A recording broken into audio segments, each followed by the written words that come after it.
వీటిక వివరాలు చూద్దాం.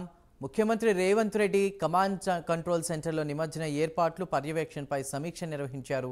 గ్రేటర్ హైదరాబాద్ వ్యాప్తంగా 733 సీసీ కెమెరాలతో నిమజ్జన ప్రక్రియను పర్యవేక్షిస్తున్నట్లు కమిషనర్ సివి ఆనంద్ సీఎంకు వివరించారు. ట్యాంక్ బండ్తో పాటు ప్రధాన మండపాలు, చెరువుల వద్ద ప్రత్యేక పర్యవేక్షణ ఉండాలని సీఎం రేవంత్ రెడ్డి సూచించారు. ప్రతి గంటకొకసారి సిబ్బందికి కమాండ్ కంట్రోల్ నుంచి సూచనలు ఇచ్చి అలర్ట్ చేయాలన్నారు. సమస్యాత్మక ప్రాంతాలపై ఎక్కువ దృష్టి పెట్టాలని సీఎం ఆదేశించారు.